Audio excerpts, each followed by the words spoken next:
Shimla agreement 1972 में भारत और पाकिस्तान के बीच हुआ था। इंडो पाक वॉर के बाद डिटेल में समझते हैं कि ये कब हुआ, क्यों हुआ और उस समय के प्रेसिडेंट कौन थे। साथ ही 1971 के इंडो पाक वॉर का भी जिक्र करेंगे। पाकिस्तान के बीच तब हुआ जब बांग्लादेश का इंडिपेंडेंस मूवमेंट तेज हुआ। पाकिस्तान के पूर्वी हिस्से में लोग आजादी की लड़ाई लड़ रहे थे, जिसे इंडिया ने सपोर्ट किया। युद्ध का मेन कारण था कि इंडिया ने बांग्लादेश को आजादी दिलाने में मदद की और पाकिस्तान को इस बात पर ऐतराज था।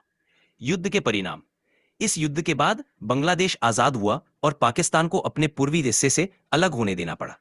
इस युद्ध के बाद इंडो पाक रिलेशंस में एक बड़ा तनाव आया। युद्ध के बाद के प्रभाव। शिमला समझौता इस युद्ध के बाद साइन हुआ, जिसका मकसद था दोनों देशों के बीच शांति और समझौता स्थापित करना। इस अग्रीमेंट को भारत की तरफ से प्राइम मिनिस्टर इंदिरा गांधी और पाकिस्तान की तरफ से प्रेसिडेंट जुल्फिकर अली भुट्टो ने साइन किया था। इस अग्रीमेंट का मेन मकसद था दोनों देशों के बीच शांति और दोस्ताना संबंध को बनाए रखना था।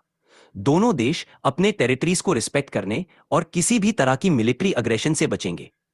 अगर कोई देश इस अग्रीमेंट को वायलेट करता है तो इसका आउटकम पॉलिटिकल और डिप्लोमेटिक लेवल पर होता है।